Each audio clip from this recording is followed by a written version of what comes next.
오늘도 주님 앞에 함께 예배 자리에 나오신 사랑하는 성도님들 환영합니다. 우리 옆에 계신 분들에게 잘 오셨습니다. 그렇게 한번 좀 인사하시죠. 잘 오셨습니다. 잘 오셨습니다.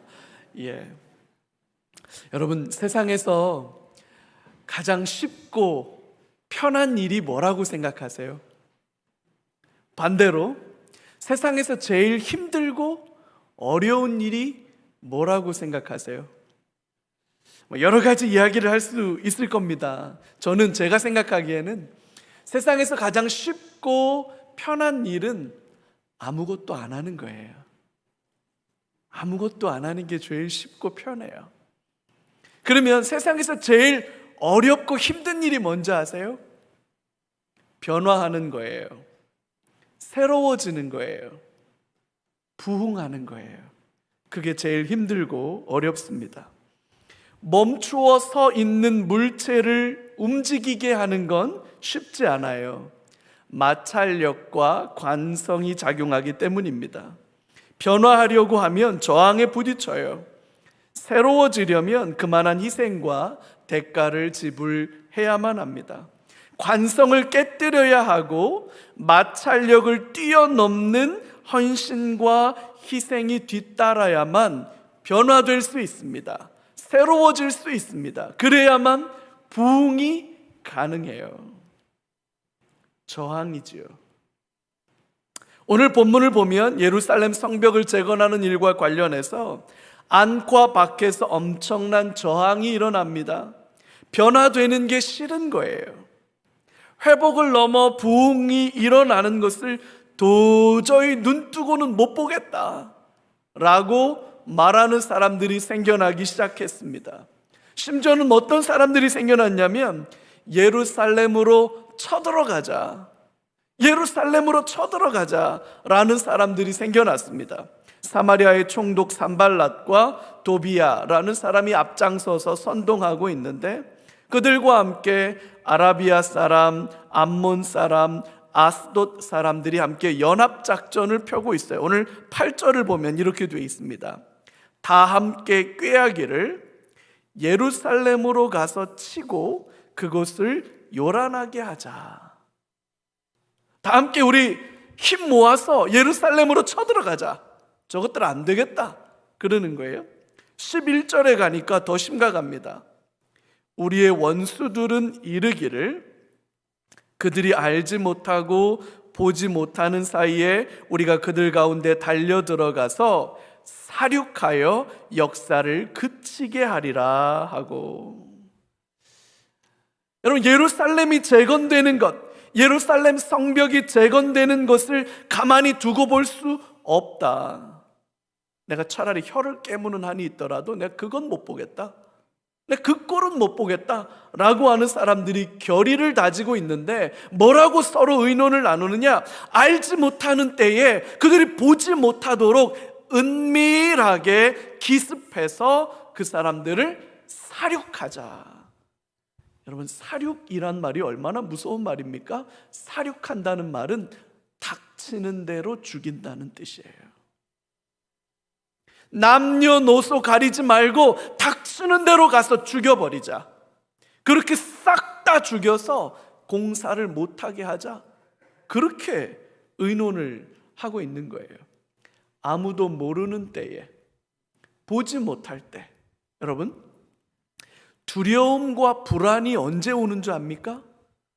두려움과 불안은 내가 알 수 없을 때, 예측할 수 없는 상황에서 닥쳐올 재난과 어려움을 보면서 우리는 불안해하는 거예요. 그때 두려워하는 거거든요. 여러분, 귀신이 깜깜한 밤에 나옵니까? 벌건 대낮에 나옵니까? 안 만나봐서 모르지요. 안 만나봐서 모르는 게 정답입니다. 근데 여러분, 귀신이 언제 나오니까 우리가 무서운 거예요? 깜깜한 밤에 나오니까. 귀신이 나오는 줄 알면 뭐가 무서워요? 전설의 고향을 봐도 귀신은 갑자기 튀어나오지. 자, 이제 곧 귀신 나올 거야. 자, 곧 나옵니다. 5, 4, 3, 2, 1, 짠. 자, 귀신 나왔어요. 자, 어떠세요? 그러면 여러분, 아무도 안 무서워요.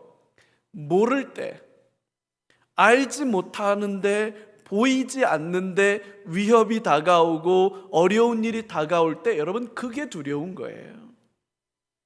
산발랏과 도비아는 그렇게 작전을 짭니다. 쟤네들이 안 보는 것을 틈타서 쟤네들이 모르도록 기습 공격을 하자. 기습 공격을 해서 싹 다 죽여버리자. 그래서 공사를 못하게 하자. 여러분, 산발랏과 도비아의 말을 요약해보면 이런 말인 거예요. 변화되지 말라는 겁니다. 새로워지지 말라는 거예요. 140년 동안 예루살렘은 폐허 위에서 살았잖아요. 무너진 채로, 불탄 채로 잿더미 위에서 그냥 살았잖아요. 그냥 그렇게 살라는 거예요. 가만히 있으면 아무 일도 안 일어나지만 변화하려고 하고 새로워지려고 하니까 강력한 반발이 일어난 거예요. 새로워지지 말라는 거예요. 그냥 그렇게 쭈구리로 살라는 거예요. 왜 새로워지려고 하냐는 거죠. 갑자기 쳐들어와서 사람들을 죽여버리고 공사를 중단시키겠다는 은밀한 계획이 진행되고 있는 거예요. 세상에서 가장 쉬운 일은 아무것도 안 하는 거예요. 아무것도 안 하면 아무 일도 일어나지 않아요. 그러나 변화하려고 선택하면, 새로워지려고 선택하면, 부흥하려고 선택하면 저항이 일어나는 거예요. 마찰력이 생기는 거예요. 폐허 상태에 있었던 그 관성을 유지하고 싶어서 변하는 걸 동의하지 못하는 사람들이 일어나는 거예요. 또 어떤 일이 있었냐면요, 사람들은 공사에 동원된 사람들이 피로 증후군에 빠졌습니다. 요즘 사회를 가리키는 말, 피로 사회, 퍼티규라고 하죠. 퍼티규. 나라 안과 밖에 사람들이 다 반대를 하는데 특별히 내부에서도 불만이 본물 터지듯 터져 나오고 있습니다. 오늘 10절에 보니까 이렇게 말해요. 유다 사람들은 이르기를 흙무더기가 아직도 많거늘 집 나르는 자의 힘이 다 빠졌으니 우리가 성을 건축하지 못하리라. 우리 지난주에도 봤죠? 이 공사의 성패, 이 예루살렘 성벽을 재건하는 공사의 성패를 뭐라고 봤냐면 속전속결이라고 봤어요. 오래 끌어서 될 일이 있고 빨리 끝내야 되는 일이 있는데 느헤미야가 볼 때 이 공사는 속전속결로 끝내야 돼요. 왜? 그래야 밖에 사람들의 반발이 일어나지 않고 내부적으로도 동요가 일어나지 않기 때문에 빨리 끝내는 게 수예요. 근데 여러분, 빨리 끝내려고 하니까 서두르면 사람들이 지치게 되지요. 탈진하는 겁니다. 월, 화, 수, 목 금금금 그래놓고 또 월, 화, 수, 목 금금금 이렇게 돌아가면 뭐 이제 우리 여기 계시는 우리 장로님들 또 우리 권사님들 원래 다 그런 거 아니에요? 달력에 토요일 날과 주일이 어디 있어? 다 금요일밖에 없지. 다 이렇게 살아오신 분들은 이게 뭐 당연한 얘기처럼 들리지만 요즘 젊은 사람들은 어디 그렇습니까? 주 5일 근무제, 주 40시간 근무제. 그래서 주당 근무 시간은 52시간을 초과하면 안 됩니다. 벌금 내야 됩니다. 심지어는 여러분 지금 유럽 사회는 어디까지 가 있냐면 주 4일째, 일주일에 4일만 일해라. 할렐루야. 우리 교회는 언제 시행되나요, 장로님? 예? 4일만 일하면 얼마나 좋아요. 그러면 워라벨이라고 하죠. 워크, 일하는 것과 라이프의 밸런스가 맞는다 이렇게 말해야지. 그래야 사람들이 힘이 날 거 아니에요. 적절히 쉬어줘야 능률이 날 거 아니에요. 근데 지금 느헤미야는 관건이 뭐라고 생각하는 거예요? 속전속결이라고 생각하는 거예요. 그러니까 밤늦게까지 일하고 새벽 일찍부터 일하는 이 일이 계속 반복되는 거죠. 근데 여러분, 이 공사가 되던 시점이 지금으로부터 한 2300년 전쯤이에요. 주전 300년경쯤 일이니까 그때 당시에 성벽을 쌓으려면 일단 폐허가 된 흙더미, 불탄 돌과 흙들을 다 파내야죠. 기존의 건물을 다 철거하고, 그래서 기초를 만들고, 성벽은 돌멩이로 만드는 거잖아요. 큰 돌멩이를 가져다가 그 돌멩이를 잘 다듬어요. 성벽을 만들 수 있도록. 그 잘 다듬은 돌멩이를 갖다 쌓아요. 차곡차곡 쌓아요. 그러니까 여러분, 흙 퍼날라야지, 돌멩이 가지고 와야지, 돌멩이 다듬어야지, 그 큰 돌을 쌓아야지. 이걸 다 사람의 힘으로 하는 거예요. 사람의 힘으로. 무슨 뭐 포크레인이 있는 것도 아니고 그때 당시에 기중계가 있는 것도 아니에요. 이걸 다 사람들이 하다 보니까 이게 얼마나 힘들겠습니까? 더군다나 막 서둘러 공사를 진행하다 보니까 사람은 적지, 해야 할 일은 많지, 작업하는 시간도 길어지지. 그러니까 사람들은 피곤한 거예요. 지치는 거예요. 탈진하는 거예요. 번아웃 되는 거예요. 그러니까 뭐라고 말합니까? 우리는 이 공사 더 이상 못한다. 힘들어 죽겠다. 못한다 이거 우리. 내부적으로도 불가능하다라고 하는 반발이 쌓이는 거예요. 다시 한번 말씀드립니다. 아무 일도 안 하는 게 세상에 제일 편해요. 그럼 불만도 없어요. 근데 변화하려고 하고 새로워지려고 하고 부흥하려고 하면 저항이 일어나요. 피곤해요. 힘들어요. 못하겠다는 말들이 여기저기서 쏟아져 나올 수밖에 없는 거예요. 그게 다가 아닙니다. 이스라엘이 성벽 재건 공사를 시작한 것 때문에 심각한 위협을 느끼는 사람들이 또 생겨났어요. 이게 무슨 얘기냐면, 예루살렘 성을 기준으로 해서 그 북쪽에 사마리아 성이 있습니다. 그 사마리아 성에서 통치하고 있는 산발랏이라고 하는 총독과 암몬 사람 도비야와 아라비아 사람, 수많은 이 사람들이, 아스돗 사람들을 비롯해서 이 사람들이 지금 뭘 꾸미고 있어요? 전쟁을 일으키겠다라는 계획을 꾸미고 있잖아요. 그 사람들이 지금 전쟁을 일으키겠다라는 계획을 가지고 있다는 사실을 그 사마리아 성 인근에 살고 있었던 사람들에게 소문이 퍼졌던 것 같아요. 지난주에도 제가 한번 말씀드렸지만, 예루살렘은 동쪽과 남쪽은 깎아지른 절벽입니다. 기드론 골짜기, 흰놈의 골짜기라고 하는 큰 깊은 골짜기이기 때문에 예루살렘의 동쪽과 남쪽에서는 군사작전이 아예 불가능해요. 예루살렘 서쪽 지형은 경사가 가파른 구릉지대예요. 그래서 경사가 가파르기 때문에 여기도 대규모 군사작전을 하는 건 불가능해요. 예루살렘 사면 중에 유일하게 군사작전이 가능한 곳이 어디냐? 북쪽이라고요. 북쪽. 근데 그 북쪽에 있는 사마리아 성 사람들, 이 사마리아에 있는 군사들이 쳐들어오겠다는 거예요. 그러니까 예루살렘 북쪽에 살고 있었던 주민들은 느닷없이 자기가 사는 동네가 전장터가 될 위험이 생긴 거예요. 조선에 힘이 없으니까 청나라하고 일본하고, 여러분 우리 조선 땅에 와서 전쟁을 벌인 거 아니에요? 청일전쟁? 청일전쟁 때문에 우리나라 국민들이 얼마나 많이 희생당하고 여러분 피해와 어려움을 당했습니까? 이긴 사람들은 이겼다고 좋아서 수탈하고, 진 사람들은 졌다고 화풀이 하느라고 수탈하고. 청일전쟁 때 우리나라가 당한 수치와 모욕은 말도 못하는데 이 사람들이 지금 그 얘기를 하고 있는 거예요. 그래서 12절에 보니까 이렇게 말해요. 그 원수들의 근처에 거주하는 유다 사람들도 각 처에서 와서 10번이나 우리에게 말하기를 너희가 우리에게로 와야 하리라 하기로.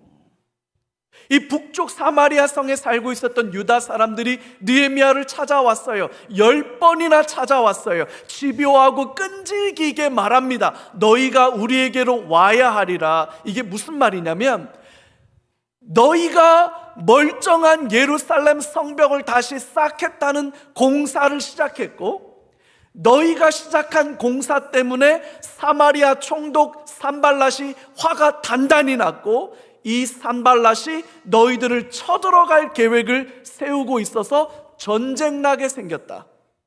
이 전쟁은 반드시 우리 동네에서 싸움이 이루어질 수밖에 없는데, 야, 우리가 뭔 잘못을 했다고 이 싸움에 매말려 들어가겠느냐? 그러니까 느헤미야 와서 산발랏과 평화 조약을 맺어라. 서로 협상을 해서 전쟁이 일어나지 않게 하라 라고 10번이나 찾아와서 끈질기게 설득했다라고 하는 그 말인 겁니다. 이 사람들의 말의 요지도 이거예요. 왜 변화하려고 하냐는 거예요. 왜 긁어 부스럼을 만드냐는 거예요. 그냥 가만히 있어라는 거예요. 가만히 있어라. 예루살렘 성벽은 왜 쌓는 거야 도대체? 뭐 하겠다고 예루살렘 성벽을 쌓느라고 전쟁 나게 만들어? 너희들이 그거 성벽 쌓느라고 우리 전쟁 나서 이 전쟁터가 되면 우리 다 죽는데 이거 니네 때문에 왜 우리가 피해를 입어야 되는 거야? 라고 불평과 원망을 하고 있는 거예요. 아무 일도 안 하면 제일 쉬워요. 그러나 변화하려고 하면, 새로워지려고 하면 저항에 직면하는 거예요. 느헤미야는 상당한 저항에 직면했습니다. 기습 공격하겠다는 적군들이 생겨났고요. 그래서 다 죽여버리겠다고 위협하는데 이게 그냥 위협이 아닙니다. 일하는 사람들은 탈진해서 다 지금 쓰러지기 직전이에요.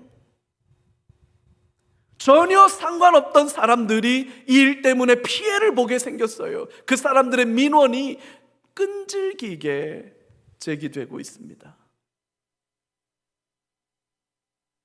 여러분, 그래도 성벽 공사는 다시 해야 합니까? 그럼에도 불구하고 성문을 다시 만들어 달아야 할까요? 왜 그래야 하는 걸까요? 이대로 포기하고 아무 일도 없던 것처럼 그저 제국의 총독으로 살아간들 누가 느헤미야를 탓하겠습니까? 이렇게 저항이 일어나는데, 이렇게 힘들게 하는데, 이렇게 안타깝게 하는데 뭐 대단한 일이 있다고 이 성벽을 재건하는 걸까요 도대체? 저라면 이 공사 계속하기 어려울 것 같아요. 저라면 포기해버릴 것 같아요. 저라면 그냥 도망가 버릴 것 같아요. 근데 우리가 잘 알고 있는 것처럼 느헤미야는 52일 만에 예루살렘 성벽을 재건하는 데 성공합니다. 예루살렘 성벽이 재건되었습니다. 도대체 어떻게 이게 가능했을까?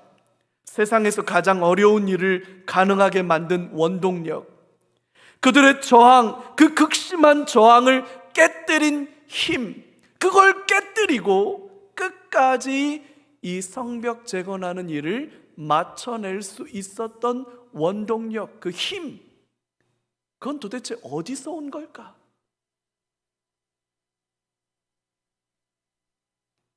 본문 안에는 명확한 설명이 명시적으로 드러나지는 않습니다. 하지만 에스라 느헤미야서를 관통하고 있는 핵심적인 신앙 고백이 하나 있어요. 현실적으로 우리 눈에 보이는 것과는 달리 역사의 주인은 하나님이시라는 고백입니다.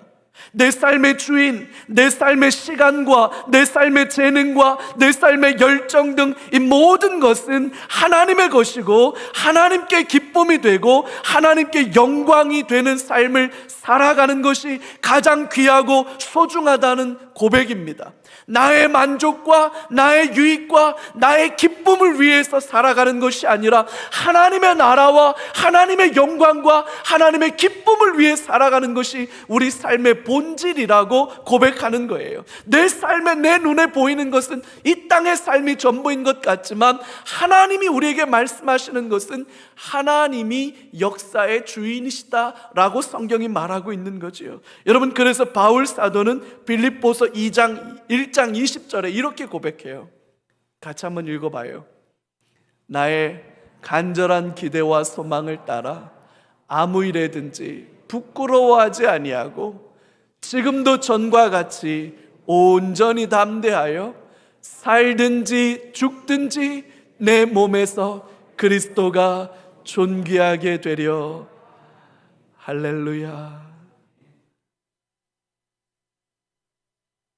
여전히 담대하여 나는 살아도 주를 위해 살고 죽어도 주를 위해 산다. 할렐루야. 저와 여러분들 심령 안에 이 고백이 동일하게 고백되기를 주님의 이름으로 축복합니다. 여러분, 이것이 성도의 신앙 고백이에요. 힘들어도 어려워도 감당해야 하는 삶이 있습니다. 견뎌내야 하는 것이 있어요. 성취해내야 하는 것이 있습니다. 우리는 그것을 소명이라고 합니다. 비전이라고 합니다. 예루살렘에 돌아온 느헤미야가 품은 꿈이고 비전이에요. 이게 앞서 느헤미야 2장 12절에서 봤어요. 내 하나님께서 예루살렘을 위해 무엇을 할 것인지 내 마음에 주신 것, 그게 있다. 하나님께서 예루살렘을 위해서 하기를 원하시는 하나님의 꿈이 느헤미야의 마음에 담긴 거죠. 그래서 느헤미야의 마음에는 하나님의 꿈이 있는 거예요.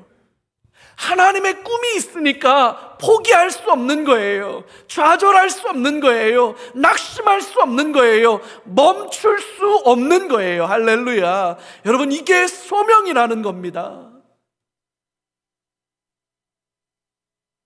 저와 여러분들 안에 이 소명이 임하는 은혜가 있기를 바라요. 저와 여러분들 안에 이 꿈과 하나님의 비전이 임하는 은혜가 있기를 바랍니다. 이 시대를 좀 바라봐요. 하나님의 하나님 되심을 인정하지 않고 하나님 없는 바벨탑을 쌓아 올리는 이 시대를 바라보면서 이 시대에 하나님께서 하기를 원하시는 일들을 사랑하는 당신의 백성들의 마음 가운데 주시지 않겠습니까?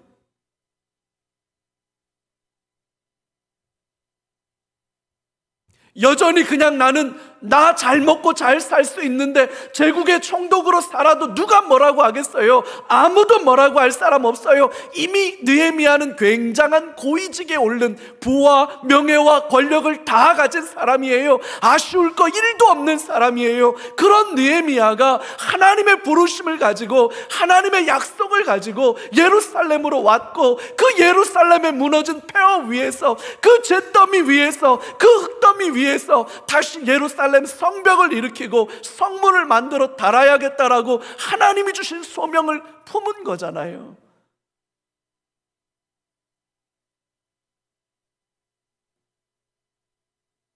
우리 안에 이 소명이 일어나야 하지 않겠습니까? 한국 교회가 코로나를 지나가면서 침체한다는 이야기가, 쇠퇴한다는 이야기가, 여러분 이번 교단 총회가 지난 주간에 우리 한국 교회 교단 총회들이 다 있었는데 여러분, 얼마나 놀라운 보고가 공식적 통계를 통해서 나타났는지 아십니까? 불과 2, 3년 만에 성도가 20만이 넘게 줄었어요.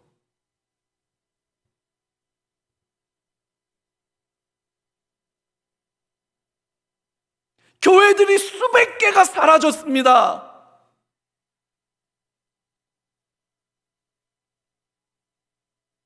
예배드리는 성도들이 사라지고 있어요. 그게 우리랑 무슨 상관이냐? 그게 나랑 무슨 상관이냐? 난 그저 제국의 총독으로 살 거야. 나 밥 먹는 거 문제 없고, 나 즐거운 거 누리는 거 아무 문제 없어.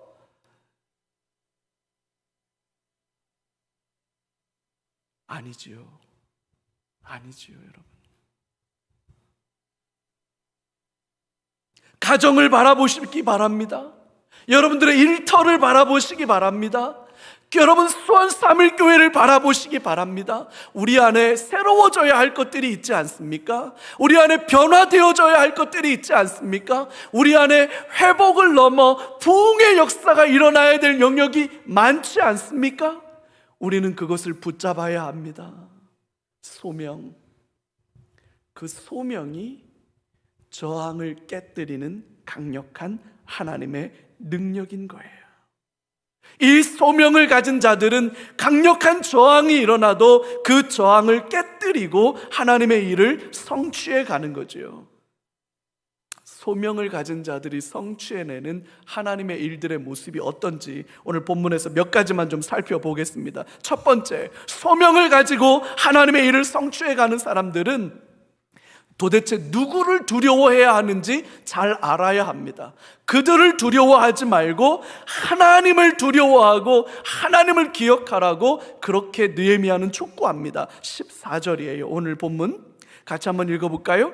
내가 돌아본 후에 일어나서 귀족들과 민장들과 남은 백성들에게 말하기를, 너희는 그들을 두려워하지 말고 지극히 크시고 두려우신 주를 기억하고. 할렐루야. 여러분, 두려워할 대상이 누군지를 분명히 해야 합니다. 두려워할 대상이 있고 두려워할 필요가 없는 대상이 있는 거예요. 산발랏과 그를 따르는 세력들의 군사적 위협은 실제적인 위협이기는 하지만 두려워할 대상은 아니라고 말합니다. 오히려 눈에 보이지는 않지만 적군이 아니라 하나님을 두려워하고 그 하나님을 기억하는 게 더 중요하다고 말하는 거예요. 여러분, 이게 바로 믿음이에요. 이게 바로 영적인 세계의 비밀인 겁니다. 여러분, 우리의 마음에 두려움과 불안을 가져다 주는 것들이 뭡니까? 우리 마음이 불안하게 되고 우리 마음이 두려워지게 돼서 하나님을 바라보기보다는 문제에 집착하게 하고 현실에 매이게 하는 것들이 뭐예요, 여러분? 사람들과의 관계가 틀어지는 것, 여러분, 그게 우리의 두려움입니까? 그래서 우리 주변 이웃들, 직장 동료들, 직장 상사와 혹은 직장의 후배들에게 하나님의 일들을 드러내지 못하고 있는 것 아닙니까? 가난해지고 구차하게 살아가게 되는 것을 두려워하는 것 아닙니까?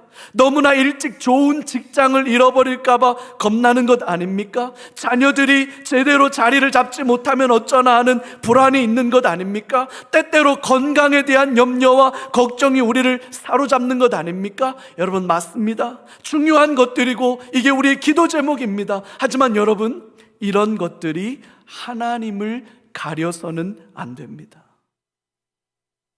그런 것들이 우리의 마음을 사로잡아서 하나님을 사랑하고 하나님의 은혜 안에 머물고 하나님과 더 깊고 친밀한 사랑 가운데로 나아가는 것보다 더 중요한 것이 되어서 일상에 함몰되게 만들고 삶의 두려움에 무너지게 만들어서 하나님을 보지 못하게 만든다면 여러분, 그것은 소명을 가진 자들의 삶은 아닌 거예요. 소명을 가진 자들은 무엇을 두려워해야 하는지 정확하게 분별할 줄 아는 사람이어야 합니다. 두 번째로, 소명을 가진 사람은 한 손에는 작업을 하고 다른 한 손으로는 무기를 드는 자입니다. 이 엄청난 저항을 극복하기 위해서 느헤미야가 마련한 대안이 오늘 본문 16절에서부터 20절까지 상세하게 기록되어져 있는데, 그 중에 우리 17절이 아주 재밌어요.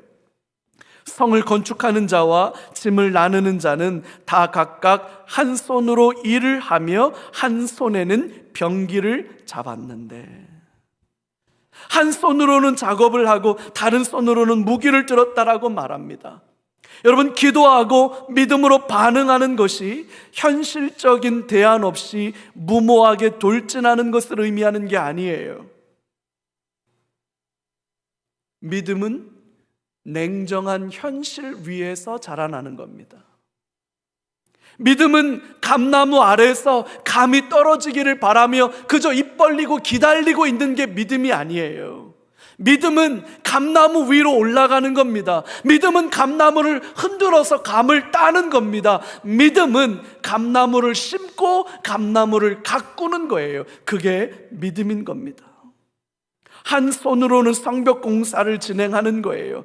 두 손으로 공사해도 시원치 않겠지만 어쩔 수 없습니다. 다른 한 손은 만일의 사태를 대비해서 무기를 드는 거예요. 2배, 3배 힘이 들지만 그것이 최선이기 때문에 그 수고를 기꺼이 감당하는 거예요. 16절을 보면 일할 수 있는 사람 절반은 공사하고 나머지 절반은 갑옷을 입고 무기를 들고 있었다고 말합니다. 믿음과 망상이 다른 지점이 바로 여기에 있는 거예요. 여러분, 믿음은 현실을 덮어놓고 현실을 도외시하고 현실에 대한 인식 없이 그저 무조건 덮어놓고 달려가는 것을 믿음이라고 말하지 않습니다. 그건 믿음이 아니에요. 성경은 믿음을 그렇게 말하고 있지 않습니다. 믿음은 현실 위에서 피어나는 거예요. 그러나 현실에 함몰되지는 않는 거예요. 현실을 뛰어넘고 현실을 초월하는 게 믿음인 거예요, 여러분. 세 번째로, 소명을 가진 사람들은 어떻게 그 강력한 저항을 뚫고 하나님의 일을 이루어내는가? 별 보는 인생이 된다. 별 볼 일 없던 인생이 별 보는 인생이 되는 거예요. 여러분, 오늘 본문 안에 그 유명한 새벽별 보기 운동이 등장합니다. 21절이거든요. 우리가 이같이 공사하는데 무리의 절반은 동틀 때부터 별이 나기까지 창을 잡았으며, 동틀 때부터 새벽 이른 시간부터 작업이 시작되고 별이 뜰 때까지, 늦은 저녁까지 작업이 진행돼서 별 보고 출근하고 별 보고 퇴근한다, 그 말이지요. 느헤미야도 솔선수범합니다. 22절에 보면 그때 내가 또 백성에게 말하기를 사람마다 그 종자와 함께 예루살렘 안에서 자라. 그래서 밤에는 우리를 위하여 파수하겠고 불침번 서고 낮에는 일하리라. 여러분, 주경야독, 너무 상처되는 말인가요? 낮에도 일하는데 밤에는 불침번까지 서라는 거예요. 심지어는 물을 기르러 갈 때에도 병기를 잡았고 23절에 보면 옷을 벗지 않았다, 작업복을 벗지 않았다, 전투복을 벗지 않았다. 군대의 5분 대기조처럼 전투화까지 신고 자는 거예요. 비상벨이 울리면 바로 총 들고 튀어나가서 즉각 조치하는 거예요. 느헤미야가 그렇게 했다고 말합니다. 별 보고 출근해서 별 보고 퇴근합니다. 퇴근했는데도 잠을 자지 않고 불침번을 섭니다. 옷을 벗지 않았어요. 계속해서 옷을 입고 잠을 잡니다. 심지어는 물 뜨러 가는데도 무기를 손에 들고 갑니다. 여러분, 도대체 무슨 헌신과 열정이 있길래 이처럼 수고와 헌신을 마다하지 않는 걸까? 이런 열정이 도대체 어디서 나오는 걸까요? 월화수목 금금금 열심히 수고하고 헌신하고 충성하는데 기뻐, 마음에 즐거움이 있어. 도대체 그 열정은 어디서 오는 걸까? 그게 바로 소명이에요. 꿈이고 비전이지요.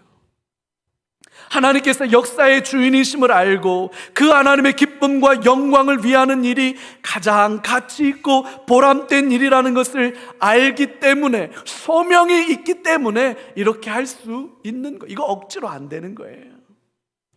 그리고 무엇보다 중요한 요소가 하나 있는데, 그게 뭐냐면 사랑이에요. 하나님을 향한 사랑이에요. 사랑하면 수고해도 힘들지 않습니다. 우리 주부들이 사랑하는 남편과 자녀들을 위해서 맛있는 음식을 하기 위해서 기꺼이 수고하고 헌신하지만 그게 피곤한 줄 모르고 하는 거예요. 우리 남편들이 직장에서도 힘이 지나도록 일하고 퇴근해서 왔는데 아내와 자녀들을 보면서 또 한 번 힘을 낼 수 있는 것이 뭡니까? 사랑이에요. 월요일부터 금요일까지 열심히 직장을 섬겼는데 토요일 날과 주일 날 교회 나와서 또 헌신한다. 뭡니까? 사랑이에요. 하나님을 향한 사랑이에요. 여러분, 우리는 폐허 위에서 무너진 성벽을 숙명처럼 받아들이고 살아가서는 안 됩니다. 침체와 쇠퇴를 말하며 마치 아무 일도 없는 것처럼 일상에 파묻혀 살아서도 안 됩니다. 여러분, 우리는 새로워져야 합니다. 우리는 변해야 됩니다. 회복을 넘어서 부흥의 역사를 사모해야 합니다. 저와 여러분들의 심령 안에 하나님이 주신 소명이 견고하게 자리 잡는 은혜가 있기를 다시 한번 축복합니다. 그 소명을 붙들고 강력한 저항을 깨뜨리는 하나님의 능력으로 하나님의 역사를 성취해내시는 하나님의 사람들 다 되시길 주님의 이름으로 축복합니다. 그래서 우리 시간에 같이 한번 이 찬양 같이 고백했으면 좋겠어요.